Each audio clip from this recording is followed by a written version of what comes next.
What I'm going to do is I'm going to put my foot right here as a brake so that you can stand on your board, and you want to put your foot right there on your stomp pad. Good. Eyes down the hill, shoulders in line with your board.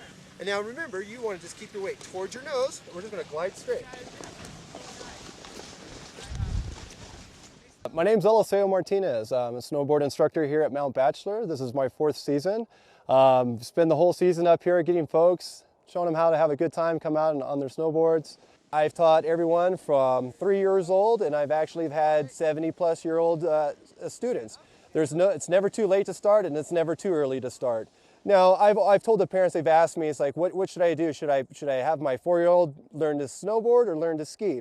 And honestly, I tell those parents to have those kids learn to ski first, because as a 4-year-old, as they're developing, their legs aren't as strong as yet. They're a little bit awkwardly shaped with bigger heads and little bodies. So if you put a young kid, someone in the 4 to 5 years old range, on a pair of skis first, they can come out and they can learn how to edge and balance on the snow, and they can have a great time. But as they start getting a little bit older and their legs start getting a little bit stronger, then it's time to start introducing them to snowboarding. And that way, with the stronger legs and stronger upper body, those kids will have a lot better time coming out learning to ride. Nice and tight. Excellent job. Beginner lesson, again, it's about introducing the student to the equipment and also getting them to be aware of where their balance is and how to balance on one edge or another. And we start by some simple exercises. We start down in the flat section, and we actually progress our way up the hill as we start to gain more confidence and more balance.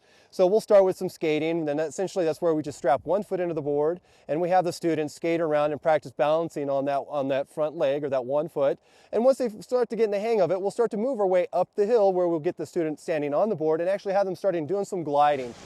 So when we stand up, eyes, look across the hill, nice wide stance. Lift up those toes a little bit, get a little bit of a heel edge in the snow, and let the pressure help you make that turn. So watch this. I'm going to stand on my board. I'm going to look where... When they're gliding, they can develop a really good stance and they work on their balance. Once the confidence starts to build, we take them a little further up the hill, and then we actually start showing them how to pressure an edge, how to use their heel edge to start to make a nice heel side turn and start pressuring their toe edge to make a nice toe side turn. And those are the fundamental basics that anyone is going to have to master, in a sense, before you're ready to go up, and actually start making some turns. And it's really about having a good, relaxed stance, being balanced, and having fun with it. Gate opens, we're going to skate all the way out to the line. Nice skating all the way out, all the way up. I think one of the scariest things for people when they come out here as a beginner is definitely getting on the chairlift. Riding the chairlift is actually one of the safest things you can do up here on the mountain. And as opposed to skiing, when you're on a snowboard, you only have one foot strapped in, so it's a little intimidating at first when you're getting off the chair, because you have to really stand up and balance on that one foot and glide off the chair. Whereas skis, you can stand right up in your skis and go.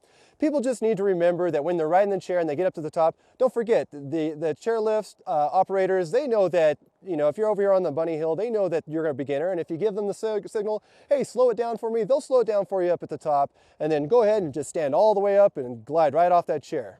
Nice and easy. Keep those toes up all the way across so the ride. The hardest things to overcome in snowboarding is psychologically, especially for adults. They come out and they have to go back to work on Monday. And so when they come out here, they're a little intimidated about taking too many falls. So really the hardest thing is really just getting your initial balance. Once you've got your balance, once you can balance on one edge or the other, then the learning curve just goes right through the roof, and you'll be up on summit chair before you know it.